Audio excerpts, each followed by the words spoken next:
Good evening and welcome to Wednesdays with the Mayor. I'm Dennis Bragg. Mayor Jordan Hess could not be here tonight. He's off. But we are going to have a great discussion. I'm really looking forward to this. Here with us tonight in the Missoula Public Library, we have Ashley Brittner Wells, who's on my far left. I have to think about that, far left. Ashley is a specialist who's working on community engagement specialist, who's working on the Code Reform Project, which is what we're going to be talking about tonight. And to my immediate left, Emily Glucken, who's the senior planner and long-range planner with the city of Missoula. Ladies, thanks for being with us. This is going to be interesting. I appreciate you spending your time so we can spend a little time and dig into this, because I've been hearing about code reform. I've been hearing about this Our Missoula project, for quite some time, really. So this is kind of fun to open the hood here and look a little bit deeper. So, Emily, I'm going to start with you. Maybe you can kind of set the stage for us a little bit and get us into the background of how we got to this project and what kind of led us to this point. Let me turn that on. There we go. That's better. Hi. So the Our Missoula project, the official name is Our Missoula Growth Policy and Code Reform. And it's, as the name would suggest, a two-part project that will result in an updated growth policy, which is really our vision for growth in Missoula over the next 20 to 30 years. And then it will also result in updates to our development codes, which are the main tool that we have to implement that vision. And the main reason why it's happening right now, among a few, is our current growth policy was adopted in 2015. And as we all know, as Missoulians, a lot has changed since then. Yes. It's still our guiding policy, but we're facing challenges from growth and challenges from changes since that time that we need an updated policy and updated codes to really help us address. Now, when we look at this, just so people understand, there are all of these moving parts, and sometimes folks, if you're a developer, you may know about the development piece. If you're in a neighborhood, you may not realize there is zoning until you want to know what's going on with the project, planning, infrastructure, all these things. Is this sort of an effort to pull all that together, analyze everything, and say, how is this all working together, number one? Number two, where do we want to go? Is that kind of a fair assessment? Yeah, I would say so. We have a lot of different codes. We have a lot of different policies. We have a lot of different visions in different places across the city. So one big goal of this effort is to kind of analyze all of those pieces and make sure that they're lining up and have an end result that's a document that is very clear what direction we want to go in and how we do it. How is it different from, because historically I've watched cities and other jurisdictions, counties and whatnot, work on, say, a zoning code, or they'll work on a comprehensive plan, or they'll work on, all these things that we hear. How is this kind of related to a review of something like that we might have seen historically? Yeah, it's a similar process.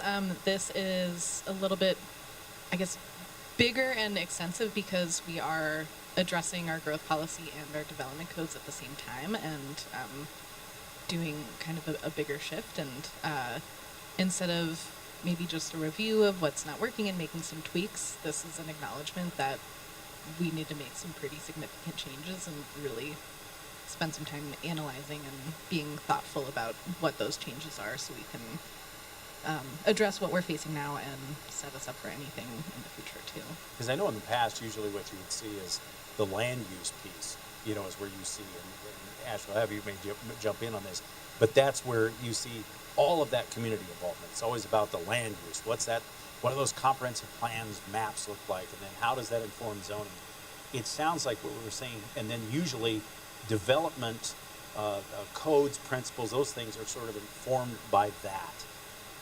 How is this in terms of the community involvement, especially in looking at both, all of those worlds at the same time? Well, like Emily mentioned, it's a growth policy update and a code reform project. So that process, the growth policy is really our vision for future growth here in Missoula.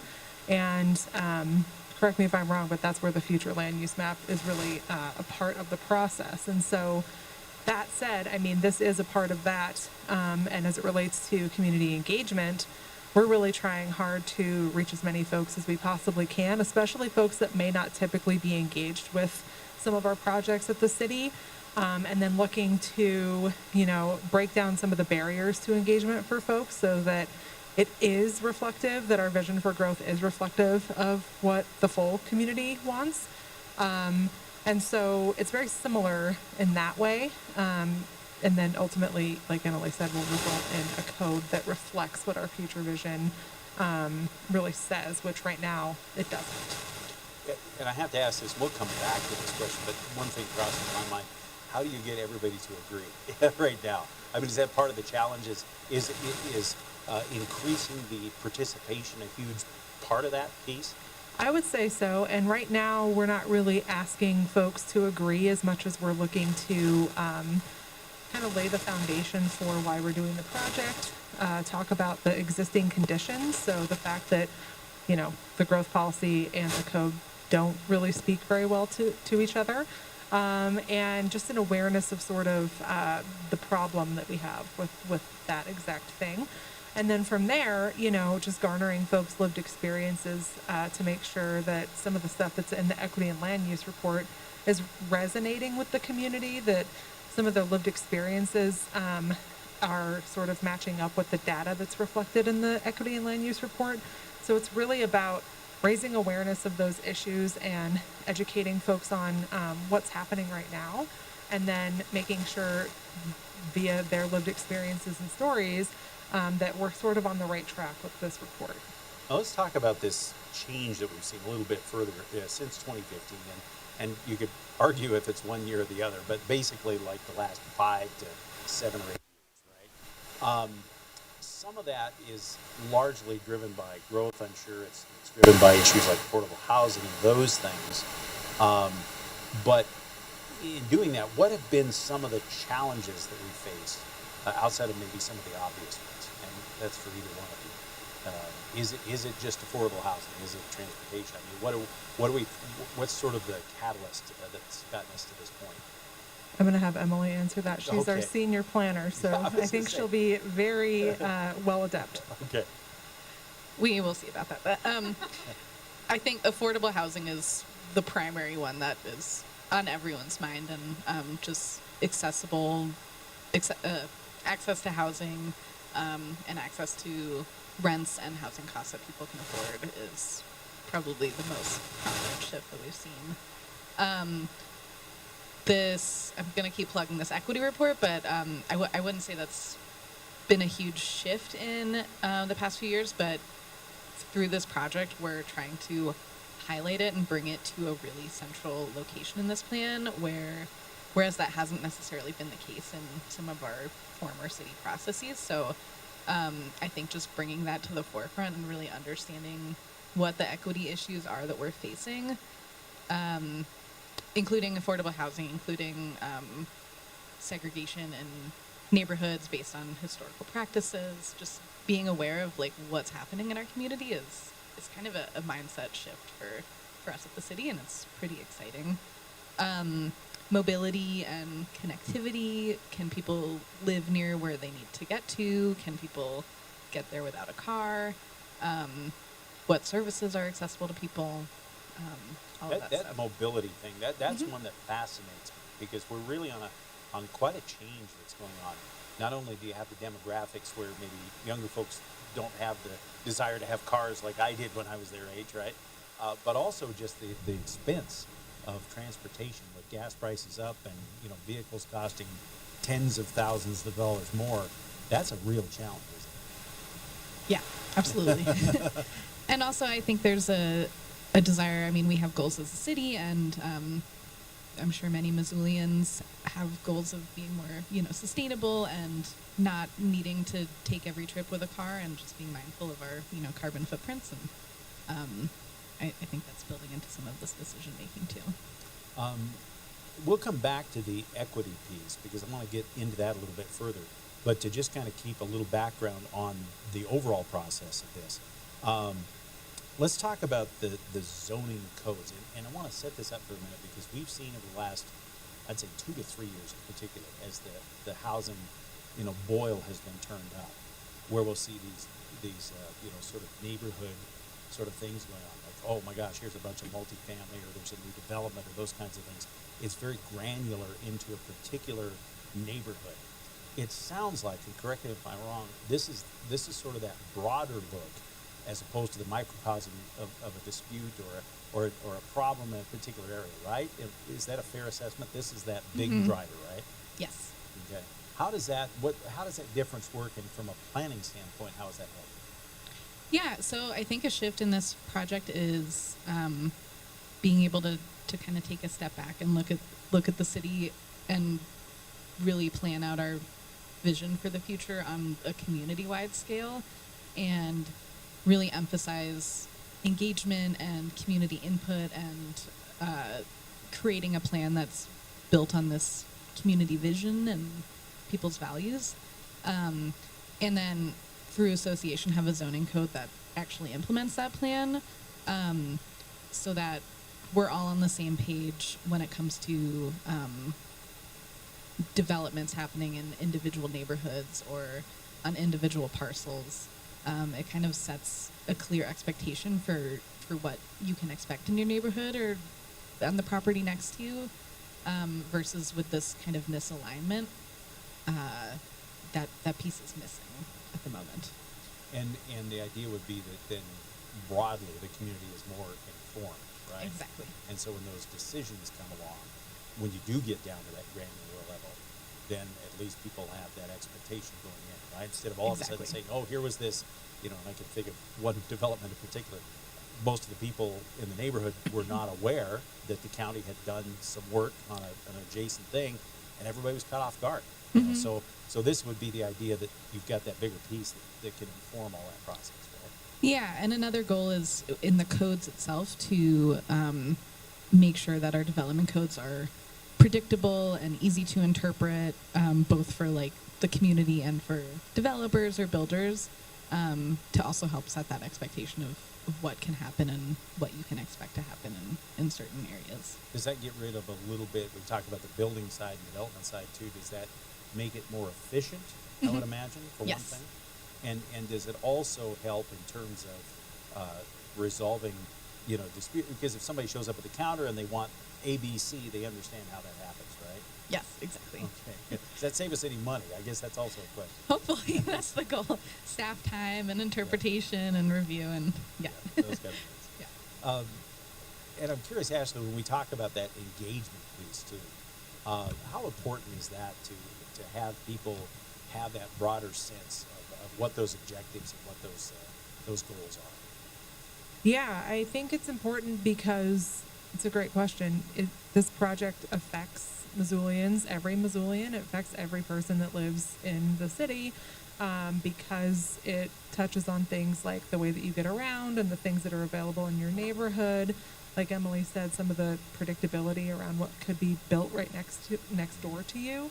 And then also, just as it relates to the way that our community grows, we've been doing quite a bit of engagement around this report and for this project. And folks are having a hard time that have been here for a very long time staying in Missoula. And some of the things that we're hearing is that they don't want to leave, but they understand, that growth is happening. And this is just our way to sort of have a say in some of the change that's happening around us. Because right now, there's not really a way that we can stop that change from happening. And we've heard that a lot of the community likes Missoula, and there's things that we want to preserve about it. There's all sorts of different, touch points and landmarks and things about it that make us unique. And so hearing from the community and really raising awareness about the fact that this project does affect all of us, and that we actually, through all of those things that we value as a community, can have a conversation around how that looks as it relates to the way that we grow. And so on the ground, we're really trying to reach as many folks as we possibly can, but that requires a lot of time, a lot of, effort. And so my position was created in part to help specifically with the engagement for this project, knowing that it's so important to everybody that lives here. It's an interesting thing because, and I'm not going to throw Bozeman under the bus necessarily, but given the timing of things, I can recall back in the 90s, early 90s, Bozeman, decided to put zoning in. Gallatin County didn't have it, and you end up with Belgrade, basically. I mean, that's in a nutshell, that's where things started. And then since then, there's just been all of this going on. It seems like, is the timing critical for us? Let's talk about the community piece and then the planning piece. How critical is it to take advantage of this now, as we're starting to define what we keep and where we go to? I think it's huge. I mean, we've seen so much growth and so much change in our community. I think you said something, the last 5 years in particular. And I would say even since 2020 with the COVID-19 pandemic, and a lot of folks moving here and potentially working remotely, or just, the change in demographic. I think we need to, while we still have quite a few folks that have lived here for such a long time, I am a Missoulian. I was born and raised in East Missoula, and so I care a lot, and I bring that local perspective as it relates to kind of really wanting to, make sure that folks that have been here for a long time are represented in this project. But also, the sort of central tenet of our current growth policy is to focus inward, because we don't want to go up the mountain or further out or sprawl around. Like, we'd like to sort of keep our development where infrastructure already exists, where access to amenities and opportunities already exist. And so to do that, we have to make sure first that we're still on the same page about that. But then also, like Emily's been saying, like, it's going to possibly mean some changes to the current zoning and code. And so it's really important to have that holistic conversation, and it's why we're doing both at the same time. But also to bring some of these really technical concepts down to the level where folks like me, who I am not a planner, can understand. And so it makes, I hope that it strengthens the project to have somebody that isn't a planner on board to sort of say, like, these are really technical concepts, and I can be in the room and hopefully sort of disseminate it so that really any average everyday Missoulian can understand, because it's our community. And we should all feel like we have the information to help make decisions about where we're going. And that is really ultimately like what we're trying to do with the engagement for this project. And it doesn't have to be an us versus them scenario, because you mentioned people have moved here. They may even have some horror stories, if you will, right, of what they saw go wrong where they came from. So I would imagine that's valuable too. I think so. And I think, for folks that are newly Missoulians, however long they've been here, I think their voice is important as well, because they were able to come here and add value and, add something to our community. I think that it's really important to learn from other communities that may have done something that, may not be the best choice. And so to inform some of the, best practices, we have really great consultants on this project that can kind of bring that perspective as well. But definitely through our engagement, getting those stories too, so that folks feel empowered to share that with us, and they feel like what they're saying is being heard. Mayor Hess gets tired of me, I think, asking about, well, I saw this happen in Washington State and Puget Sound 30 years ago. We're heading down that same road. I think he gets tired of hearing that. I want to ask you as well, Emily, when we talk about this question I had about this moment to be able to plan before we develop, more serious problems, from a planner standpoint, from that technical standpoint, how critical is this window that we have? I think it's extremely important for us, and would behoove us as a community to be in a position of being proactive versus reactive. By the time we're reactive, we can't be as thorough, and we're kind of in the position of putting out fires for challenges that we're already experiencing, versus having the time to be proactive and to really set ourselves up for a community that's what we all want to see. Yeah. The good news, maybe bad news, I don't know, but is that we are far from the only community experiencing this. We are one of like many, many, many other cities in the country, especially here going through this. Yeah. And, others have experienced this before us, and we can learn lessons from them. And we can learn lessons from those that are going through a similar thing, and just try and be as proactive as possible and set ourselves up for the best outcomes. You mentioned fire, and we talk about, I want to mention this because to me, the fire thing, I'm too much of a history buff, and I see what happened 1910, and I see what happened when we had, fires south of town, etc. Outside of traffic and those things, what about community safety? What about something like wildfire zones? And what about, encroaching on, the wildland urban interface, or some of those kinds of things that are maybe outside of that immediate menu of things that we might think of? How much of that is being tied into this as well? Yeah, so our growth policy has and will continue to have a pretty robust section on policies around environmental quality and preserving our natural spaces, and disaster preparedness in the sense of planning around floodplains, planning around wildfire areas, things like that. So it's definitely a big piece. Okay, good. Well, let's go on. I want to just recap the fact this is Wednesdays with the mayor. Mayor Jordan couldn't be with us tonight, but we are talking with Ashley Brittner Wells, who's the senior community engagement person working on this project, this code reform project in Our Missoula, and Emily Glucken, who's the senior planner, one of the long-range planners with the city of Missoula. We talked about why this is happening now. One of the things that I think is interesting here is let's get to the equity in land use report, because we've referred to that a couple of times. Can you give me just sort of a thumbnail sketch of why that, and why is that an important data set to have at this point in time? Yeah, I would say, part of the background for the equity and land use report really comes from other policies that we have already at the city. We have a place to call home, which is our housing policy.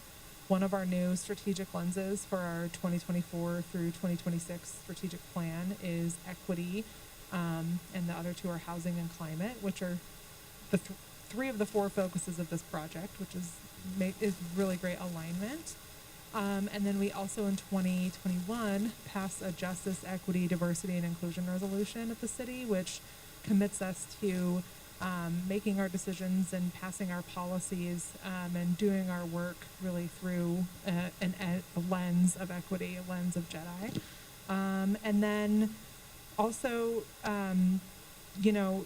it's a report that our consultants put together that evaluates how well our existing land use policy and zoning regulations support our social equity goals. So that includes affordable housing and reducing barriers for people who are disadvantaged from thriving. And so really also that has to do with our engagement philosophy at the city, and really this report is really a foundational report for the rest of the project to sort of look at some of the historic inequities that we have in our history at the city, as it relates to some of those things, but then also the way that our land use affects housing affordability and housing accessibility, how zone districts have contributed to and perpetuate segregation, and the spatial distribution of zone districts that have concentrated lower income households in the same neighborhoods where new development activity is occurring. So you kind of already touched a little bit on some of the developments that have been happening throughout the city, and a lot of those are happening in some of the same places, and so that is showing up in folks' lives in ways that are inequitable. And that's part of that change that was going even prior to 2015 that we were talking about. We're starting to lose, if you think about the development patterns of the city, I always think it's interesting. It's almost like a tree, right? There's concentric rings. And if you really look at it, you could say, okay, here's the late 1800s, early 1900s, right? And then it grows out, and then you can say, oh, here's what was built post-war. Here's the mobile home developments, or the modular homes that came in the 70s. It's really fascinating to look at that. And you can drive even Franklin to the Fort, something you think is centrally located, or out South Gateway, right? And you can see those types of development. That's an interesting thing that we have to try to unify all that around, right? Yeah, and I'm so happy you brought that up, because that will be in a little bit of what we'll be talking about in the next few months, especially as it relates to form and thinking of how Missoula has kind of gone through some different eras, like more compact urban development to when the car was introduced. We're seeing different road patterns and distributions of houses. So, yeah, it's really interesting. It's very interesting. Yeah. I'm a planner nerd, so that's like Yeah, what me I'm all too. about. I'm a closet planner nerd. Exactly. I played SimCity far too much for my own good. I love that. It's fine. You heard it here I first. told the mayor this before. Actually, it was not Bellevue. It was Mercer Island in Washington. When SimCity was first out, they got everybody in a workshop, cranked up SimCity. This is about 1990, 91. Cranked up SimCity, got a simulation going, and turned everybody loose. And it was amazing. And people sat down and, they said, we can't put roads here, we can't, because they would see it's built on real models. So that's what I contribute right there. That's about as much as I know about planning. But seriously, when you look at this, though, Ashley talked about this, the changes that are taking place. So if you're an older mobile home development, say on the north side or something like that, you're seeing this growth come around you, or even people out toward Target Range, immediately adjacent to the city. And I know I've talked to a lot of those people. They're very concerned about what are my options? What can I do? I'm on a fixed income. I can't afford a house. Those are the kinds of equity things you're talking about as well, right? Yeah, exactly. Is it? That was a simple answer. I guess I answered my own Yes. question. But I mean, so it's not only racial equity or those kinds of things, but it's that economic equity there. Yeah, so we have a section in the report that is dedicated to segregation and exclusion, and it looks at a whole number of things, but these include how income is distributed throughout the community, so segregation when it comes to income, racial and ethnic distribution throughout the community. We have an index that looks at access to economic and educational opportunities. So looking at like educational attainment and kind of depending on where you live, your ability or possibility to reach A different higher level of opportunities. change, Yeah. right? There are a few other examples in there, but just kind of build out this picture of how people are affected. Now you mentioned education. I think that that has been, I know, on the minds of Missoula County Public Schools, Target Range. Everybody looks at those questions. Hellgate District, looking at those impacts, because they have to figure out demographically what's happening too. How much of an interface is there going to be with that type of thing? It's maybe just outside of what the city does, but it's certainly a big part of it. Yeah, that's a good question.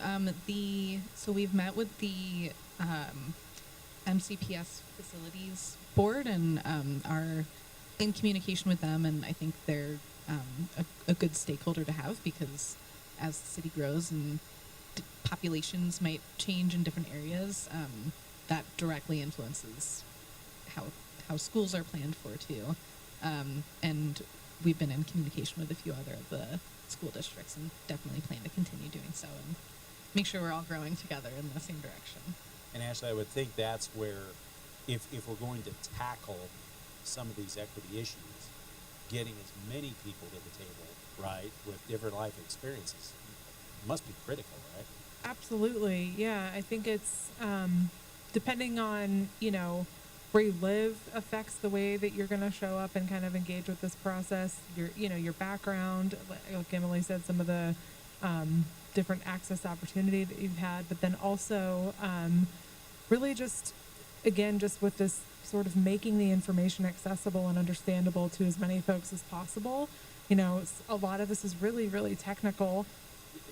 And I rely so heavily on Emily's expertise and others to help guide what we're actually trying to do and what the information actually says. And then we can really hear folks' stories to pair with that, because it makes so much more of an impact, I think, when, you're seeing a map that is illustrating a certain thing, and it's, you can go and look at the legend and see, what is this telling me? And so some of the maps that we have talk about the different segregation by income or race or things like that in different areas of the city. And obviously that's something that tells a story. Like the map is saying that this is where these issues are occurring, these inequities are occurring. But then when you go and present that information to neighborhoods or a specific stakeholder group or just whoever it, in a situation like this, and show them that, and they're like, well, actually, I do live on 6th Street, and some of the things that I experience, and then they go into the story that they have that helps buoy the information on the map. Like, it's really important to this project and to me and to us at the city to hear folks' stories, to hear how some of the things that we're talking about show up in everyday lives, to then be able to say, you know, this makes a difference in a person's life. It isn't just a data point, it isn't just a map, and those things are very important. But I think that the stories that they garner are just as important, and together they really strengthen what we're trying to do overall. And then from there, you know, can help us make decisions. Now, we're not talking, I just want to clarify, and excuse me because I do a devil's advocate thing once in a while. So we're not talking about trying to stipulate these things happening as much as we're trying to encourage that type of equity over a period of time. I would say so. I mean, I think what we're trying to do is, you know, through, some of the inequities that are currently being experienced. So as it relates to segregation by income, there are a few very key neighborhoods where people with a certain income can only afford to live, or are very hyper concentrated because that's where they can afford to live.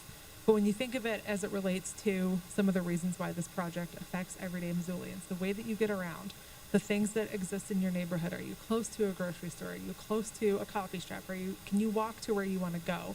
Is it a place that you even want to live? Like, we should be able to have a little bit more choice in where we want to be. And as it relates to some of the things that we're experiencing now, we aren't going to be able to say through this project how much your landlord can charge you for rent or how much the bank can charge for a mortgage. But we can offer, or hopefully address, where things are allowed and where things are offered, so that it is a little bit more of a quality of life thing. And there aren't concentrated neighborhoods with just certain incomes or just certain types of people. Because it really has to do with the overall social health and fabric of a community, that folks are able to sort of intermingle with people that aren't like them. And that includes a variety of different things. And so it's equity as it relates to, you know, the social fabric of our community, but also as it relates to what is actually attainable to you. And Emily, I'm going to ask you this too, to kind of spin off of that, because you mentioned food, just as one example. My friends at Montana Food Bank Network always talk about food deserts, right, in Montana. And they say if you're in a small area, you don't have access to anything except a convenience store, for example, or those kind of things. I can think of places in Missoula where you have maybe a virtual food desert. Somebody doesn't have, you know, a store or a sizable store in the immediate vicinity, or those kind of things. How can planning then inform that sort of process and maybe fix a problem? Yeah. So one of the main ways would be through what is allowed in our different zoning districts. As the Equity and Land Use Report describes, we have a lot of districts that are dedicated to exclusive single dwelling housing or just residential that wouldn't allow a business or a grocery store, or even like a small corner market in it.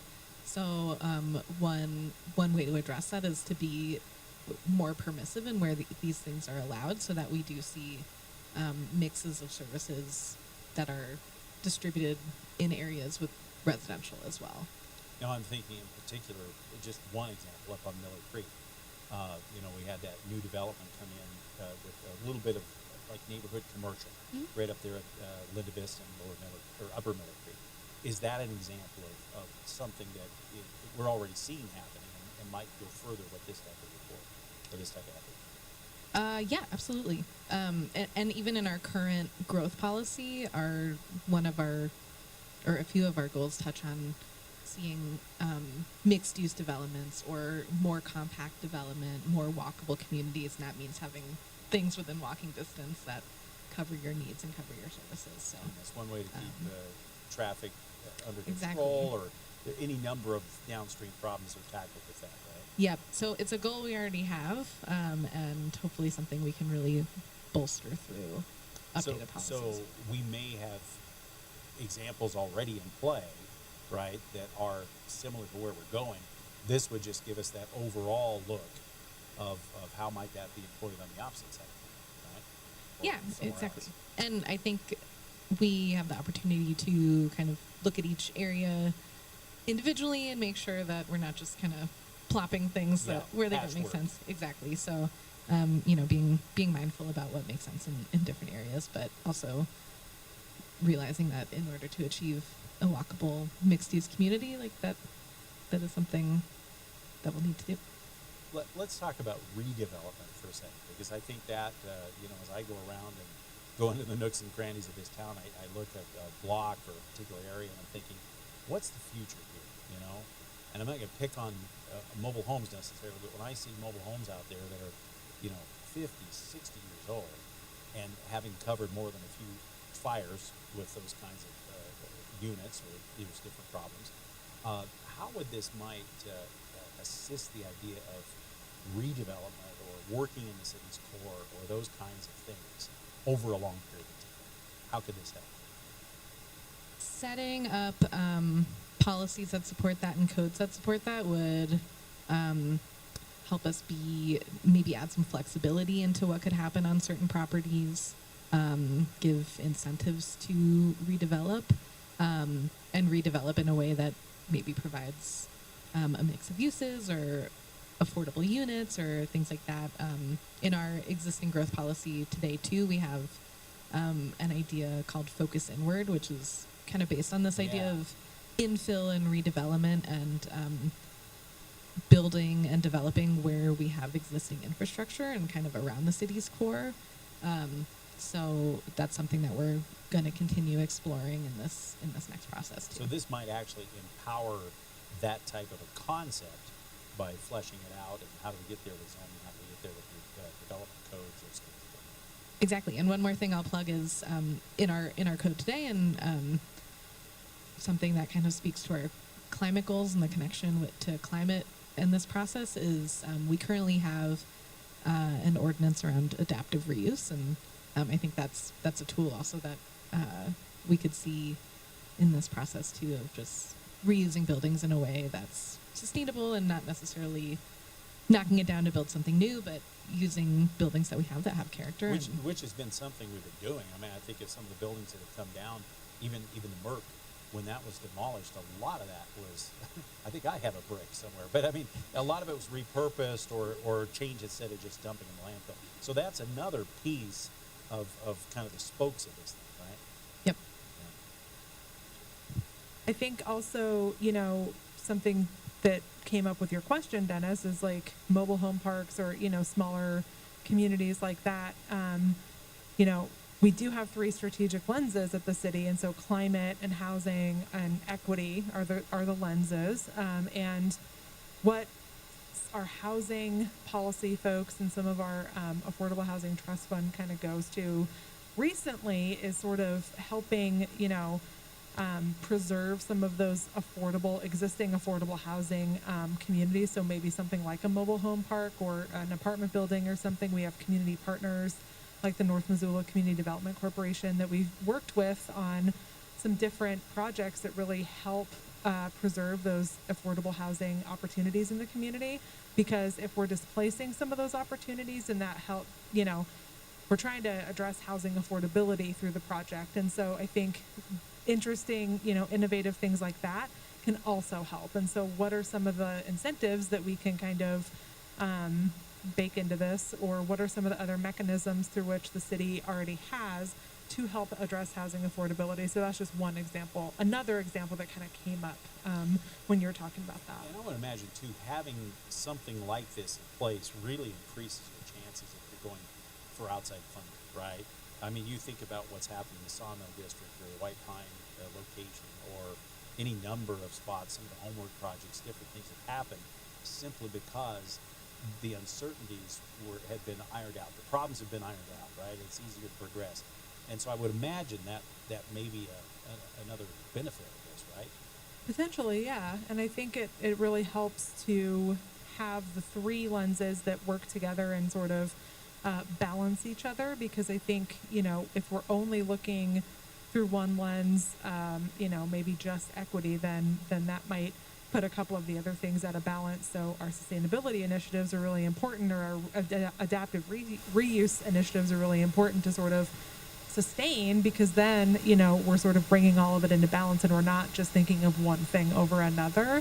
So that's the other thing we have to do through this project, is sort of like find that delicate balance, that equilibrium between a lot of the different goals that we have at the city and then also as a community. But it would give you that data set to be able to inform, instead of just taking a piecemeal approach and saying, oh, we're focused, this is a zoning question, but what did it do to infrastructure, right? Right, totally. Yeah, a big piece of this, I think a little later in the project, will be what we've been referring to as trade-off conversations. So ideally, we would achieve all of our goals all at once and all of the things that we want to do. But, just for an example, like emphasizing or highlighting affordable housing might forego another goal that we have, like, I don't know. But it would allow you to keep all of those pieces in mind. Exactly. Rather than just, oh, this is the year we're working on land use, or this year it's about transportation, or this year it's about this. Yep. Because historically, it's just the way jurisdictions are. You only have so many resources, so much staff time, so you work in all these different areas and then move on to something else. Yeah, the goal is informed decision making and just knowing as a community what our priorities are so we can make those decisions. I want to mention, too, if you're watching at home on the screen here live, you can give us a call if you have a question, 546-7692, 406-546-7692 if you have a question that you'd like to get along. And this will be available thanks to our friends at MCAT as well. So it'll be ready for reference, and people can come back to it. I want to talk about the relationships for a second between those historical bulwarks of planning and community development. I mean, things like your comprehensive land use plans and your zoning codes, and, the things that were sort of sacrosanct over the past 40, 50 years. How does this work? Let's take zoning just as one example. Are we saying with this, loaded question, is zoning bad? Are we getting rid of something that has worked for years? I mean, somebody might look at that and say, this is entirely new. You're throwing the baby out with the bathwater or whatever. How would you do that? What do you say? Okay, this is my planning nerd answer for you. That's okay. Zoning is not bad, but we have, over history and over not just us as Missoula, but as a country and as kind of the way zoning has evolved throughout its lifetime, it was originally a tool to separate like industrial uses from where people lived as like a public health and safety kind of thing. And then it grew into a much bigger thing, and as we found in the equity report, grew to have some discriminatory unintended consequences, or in some cases intended. So I think we can really learn from this and take a deep look at how zoning has impacted equity in our community and impacted housing affordability and just the ability to grow in the way that we want to. And this is our opportunity to kind of recorrect the course. Because Missoula's had zoning since what, the 30s? 1932. 32, yeah. So that goes back a ways. That's even in the history of planning. That's early for something like zoning. Mm-hmm. So this is a good way to sort of assess how it's been used as a tool, and then where do we go going forward with that still in the toolbox, right? Yep. Okay. And will this be easier for folks to understand? That's what because we've talked about that. We've got the planning nerd between us, right? And that's great. But I'm thinking, how from your standpoint as a staff person, especially, how useful will this be as a tool when somebody shows up at the counter? They want to do a rezone, or they want a development, or they just want to know what's going on next door. How will this help in terms of that explanation? It will be monumentally helpful. If all goes according to plan, that's the ideal outcome. Is having been on the reviewing side, there are definitely lines of our code where as staff, we're like, what the heck does that mean? And then you're kind of locked in. Well, because it accumulates over many or years. you know, a different staff person might have a different interpretation, and then the community member that you're working with has a different interpretation, and so hopefully the outcome is just a very clear, concise codes that anyone reading it can understand like what it's getting at, all while it's helping us implement this vision too. I have to admit, I am intrigued by that idea. And here's what I mean. I have seen it happen. It began in the 1980s, where you would have your elected officials, right? And they were ostensibly hired as the elected officials, and they should know everything. And planning in particular, but a lot of those things became so technical that you would see the ins and outs and the zigs and zags, depending on how different people came in, or there was different philosophical approaches to those kinds of things. So it sounds like this is almost getting us back to where that community involvement and understanding is sort of getting plugged back into that a bit, right? Yeah, and on top of just the technicalities of the code, we're also looking at how it's organized and the processes for review or permitting or getting a rezoning or things like that.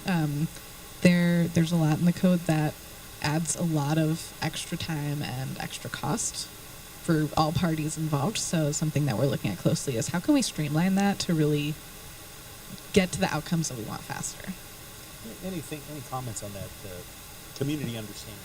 Yeah, definitely. I would say through some of the conversations that we've had, folks are wanting to, for example, put like a second unit in the back of their house, or add on to their house, or build an ADU, or build an additional ADU, or what, like coming up with sort of innovative solutions to the affordability problem that we have here in the Missoula community, because they're looking around and seeing, folks are not able to afford their rents, or their mortgage payment is too expensive, or whatever it is. And so they're trying to help their neighbors and their community by alleviating some of that. But when you go in, again, and try and do some of these things that seem relatively straightforward, it's difficult to understand, or it takes too much time, or it just isn't really accessible as it relates to kind of, you just kind of want to Google and go online and say, what is even possible? And then from there, I can make the decision for my own property or for my house or whatever. And hopefully, because of some of the folks that we've heard from, like Emily's saying, it won't be as difficult, because I think people want to come up with creative solutions and already are coming up with creative solutions. But it's just a little bit difficult to understand, or even just kind of do it yourself. And so, I've even looked into some of these regulations for my own knowledge, and it's difficult, it's tricky, and it should be in the sense like that. Obviously, we need to have parameters around something like development and zoning. Like, it's very important, and it's complex information. It shouldn't necessarily be. There should be a little bit of expertise that's required, at least in the sense of like what I can build or who's going to build it. But as it relates to kind of like what is possible and what can I do personally, I think we need to kind of break the barriers down on that a little bit. You mentioned something that's really interesting, and I'll give you an example. So 10 years ago, we were just getting into the heart of the big fight over ADUs, right? That was just boom, and that was a classic case of where, the proponents saw it one way, the opponents, especially over in the university district, were like, we don't understand what this is being proposed. And a lot of that debate was over definition, because it was a fairly new concept, or newer, and so people didn't know where to go to find those answers. So it sounds like this would give us, those reference points to be able to check in and sort of have those informed discussions and debates, right? I think so. And I think one thing that you're bringing up that's kind of giving me, a light bulb in my head is like, after we actually adopt some of this, or adopt the new UDC and the new growth policy, the Unified Development Code, at the end of this process, I think it would be really cool to hold some information sessions about what has changed and what this means, and where you can find the information, and how it relates to, what you might want to do in your own backyard. And then it might become more imaginative and maybe a little bit more of a community conversation even after that, about, well, we did this, now what can we do? Because like you're saying, even just the ADU thing, that's one small sliver of what our code is going to talk about. But folks want to know what's possible, because I think a lot of people are interested in even just knowing about it, but also what they can do with it. That's I think what was interesting about ADUs. If you go back to that, there was all this anticipation and this and that. Of course, it was happening just as the market was still slumped. But then after the fact, you would bring it up even 2, 3 years, 4 years later. They were like, "What? What's that? I don't even understand." If they hadn't followed it intensely, they didn't know. And even now, I don't know. To be honest, I covered the issue, and I don't know where I'd go find those answers. So that's interesting to provide those kind of definitions. That would be very useful. I have to ask this, and either one of you can respond, or perhaps both. So let's say I'm a homeowner, and I mentioned the ADU thing. People have lived in their homes for 40 years or more, or new developments. I mentioned Miller Creek or out in the Mullen area, those kinds of things. I bought a home, and I'm looking out, and there's some vacant land, or even maybe a lot next to it. How would this process give me those assurances that I'm not going to be looking and expecting single family, and all of a sudden now 4, 5, 6 story multifamily goes in next door? So how would it address those kinds of long-term concerns? Because I'm making an investment in my home. Yeah, and what you're explaining is we've heard that same sentiment from a lot of people, so I think it's something on everyone's mind. The way this process would build into that would be through the update of our growth policy, and especially through the update of our future land use map, which basically goes through our entire city and a little bit beyond the city limits, and gives portions of the city different land use designations, is what we call them. And the way we have it right now is there are certain areas that are allotted for like residential high density, or residential medium, or neighborhood commercial, or regional services, or things like that. And that's kind of our roadmap for the future of where and how we anticipate growth happening in the city. The disconnect that we see right now is that our current zoning doesn't necessarily reflect the land use designations, which is why we see rezonings come in, and they can sometimes be contentious because they're not reflective of what's on the ground, but they might be indicative of what was in the future land use map. So all of this is to say, the goal of this is to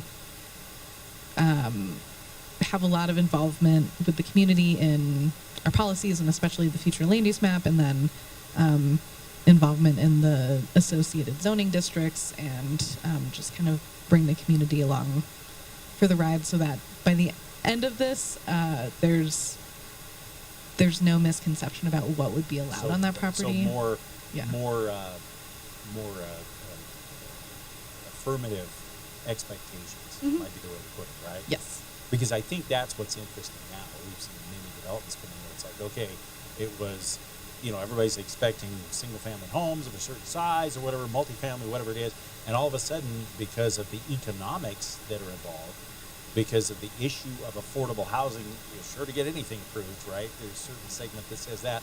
You'll see this all of a sudden. Where'd these townhomes come from? Where's this multifamily come from? Or vice versa, So the idea would be we'd have a sort of redefinition, right, of what would happen.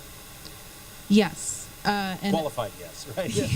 Another piece of this that just came to mind is something that we're going to start introducing in the next few months, is the idea of talking about form and using that as a vocabulary for us to talk about things like density of your buildings, or just how our environment is built. And the way that our policies are set up right now is we focus on density really as a number. But when you think about form, and think about like 10 units, for example, the way that 10 single family homes appears on the ground is really different than a 10-unit apartment building, and that's because of form. So I think that's a piece of it too, and having these conversations and like expanding our community or our vocabulary as a community will help us nail down what are the characteristics of our neighborhoods or areas that we really like. What do we want to preserve? How can we do that while maybe like increasing density or seeing some changes, but making sure we preserve the really key characteristics of our neighborhood. It's kind of like that neighborhood commercial question, right?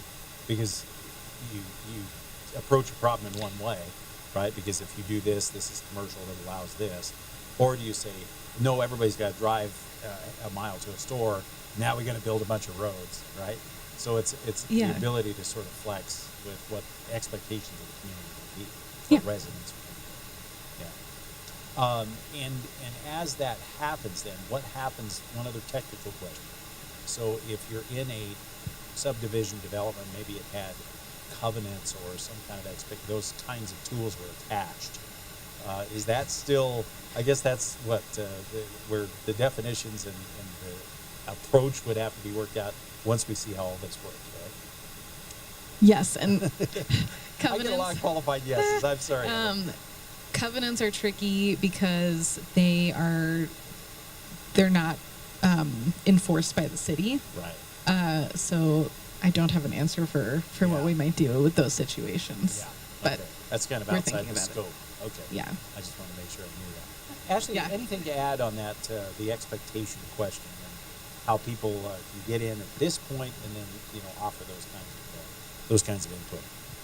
Well, I think it does lend itself to predictability, so kind of can, you're not going to look next door, and the future land use map will help inform that kind of predictability, so you're not just showing up one day and being surprised. But I think part of why it's so important to be involved at this, in the early stage, and especially the growth policy stage, is to have a input into the vision for future growth, because then that is how we can make decisions about what is allowed where. And so when we're talking about the different kind of values that we hold as a community, whether it's walkability or kind of what you were saying, connectivity of neighborhoods, what's allowed where, what's available where, it makes a lot of sense to have cast a wide net and have a breadth of conversations with a lot of different folks that, live in the community, so that we're hearing from folks about some of those concerns and we can help address them as we talk a little bit about, what this project is ultimately trying to achieve. What about participation from just over the line, from Missoula County residents or people that maybe feel like, they're going to be in the city in that 20 or 30 year period? What about their participation? When we talk to folks, we're not necessarily asking, where they live or if they're in the county or the city necessarily. I think Missoula is a regional hub for a lot of different things, and we, have a lot of amenities that surrounding communities may or may not have, but also throughout the work that our planning department does with the county's planning department. And, it's very, there's a lot of alignment, there's a lot of conversations, and folks that live in the county or outside the county come to Missoula and, recreate here, spend time here, do, go to concerts, go to baseball games, go to restaurants, things like that. And so the way that folks experience the community, whether they live within city limits or not, is kind of what we're trying to get at. And also the way that the way that those folks would want to see the city laid out and the vision for growth, I think is important as well, because when you're coming here, and it kind of lends itself to our climate goals as well, for example. So if folks are coming all the way in from Hamilton, for example, maybe we can have some more, amenities that are located in that area that might only be available in one area right now, because they're only allowed in that area. So I think hearing from folks outside of the city is important, because folks that live and work and spend time here should all be informed and involved in how that vision ultimately plays out. I ask that because it's sort of what I call the West Valley Challenge that Missoula faces. And all you have to do, here we go, mentioned in Bozeman again, but I mean literally, if you look at the way, Bozeman, I remember when North 7th was like, oh, that's way out in the country. Nothing will ever go, when the Kmart was built, right? It was like, oh, we'll never go beyond that. And then it was, here we go, here we go, here we go. And so I always have to look at the west side of our valley and think about those kinds of discussions. Some of those may be out a few years, but it could happen faster than you expect. Yeah, and I'll just add in, so our growth policy, I mentioned that it's the city limits and a little bit beyond, and those are to incorporate some of like the fringe areas where the city and the county meet, and we're aware that Missoula County just redid their zoning code, and they kind of have a vision for what they want to happen in those areas. So that's definitely a piece of making sure that like Grant Creek or Miller Creek Mm-hmm. or those kinds of areas where there is that juxtaposition. yeah, or like the Swatupkane area is a good example. I want to recap real quick. We're going to wrap up here, but I want to talk about what you've done so far. As a couple of things, just kind of, so some of those areas we've been working on. You talked about collaborative education, sharing experience, building awareness of the key issues. Where are we at in this whole process? And give us just a thumbnail here as we go into fall 2023 of maybe some of the signposts we should be watching for in the coming months. Yeah, we, at our department, community planning, development, and innovation, that's our philosophy for engagement is collaborative education, sharing experiences, and building awareness of key issues so that we can bring the community along in issues that matter to them.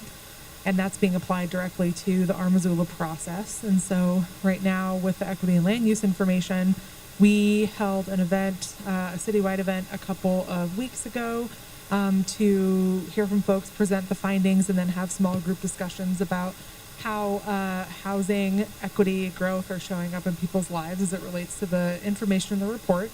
All of that is available on our website as well. Right now it is engagemissoula.com/our-Missoula.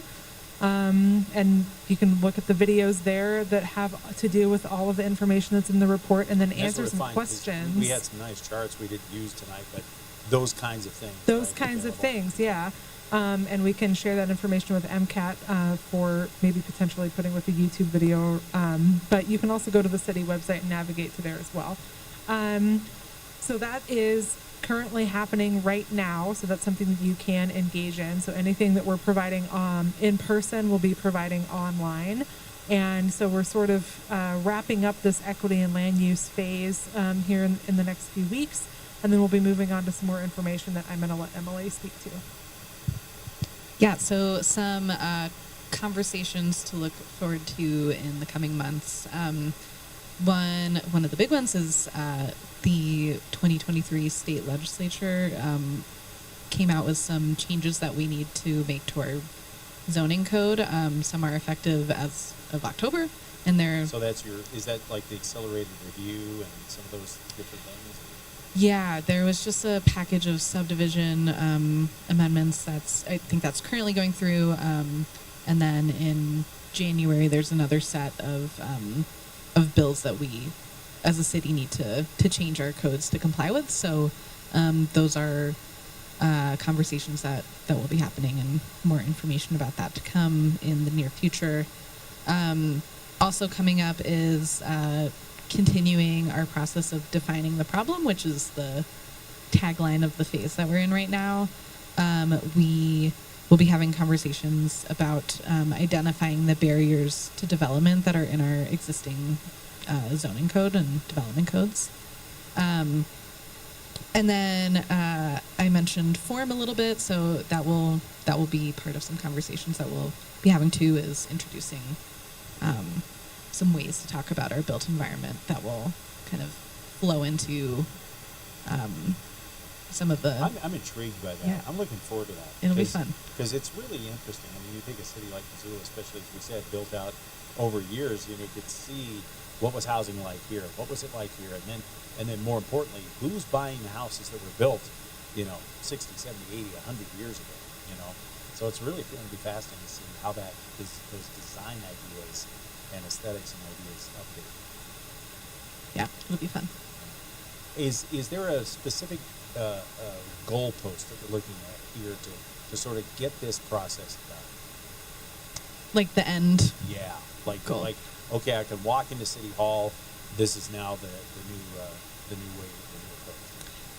Yeah, so hopefully in mid 2025, our end goalpost is the adoption of a new growth policy and the adoption of what is called a unified development code, which is basically all of our development codes kind of exist in different documents right now, and it's a way to synthesize them all together so you can find them all in one place. And basically, once those two things are adopted, that's like our check mark that we did it. That's So, exciting. Hopefully, yeah. you're not using AI to do any of that. So that's just a joke. I'm saying. So, and Ashley, so it sounds like there'll be a lot for us to watch, and I guess the Engage Missoula website is really the hub of all of this information. Right? It is, yes. If you go to the just engagemissoula.com, you can scroll down just a touch, and there's a banner that links you right to our website, and it'll have the events page where you can find out events that are coming up. You can subscribe to our newsletter there and subscribe for updates about the project, which we'll be posting regularly. But we also try and get out into neighborhoods and at community meetings and stakeholder meetings and different events to talk to folks that might not be able to or would rather do stuff in person. And so you'll probably see us around town as we go, and we're going to start doing these tabling events before Wednesdays with the Mayor from 5 p.m. to 6 p.m. where you can come and learn about projects like Our Missoula, but also our Missoula Redevelopment Agency, our Parking Commission, Parks and Recreation, and others. Mayor be on site to talk to you MRAs, about. workforce housing. Yep. Is another one. Yeah. Yep. So there's all sorts of awesome things that the city is doing, and so we're trying to provide opportunities for folks to learn about that on their way to Wednesdays with the Mayor. So we'll probably see you there too. I know you'll be working with those neighborhood councils and those things, but would you like to hear from any other groups to come and have a presentation?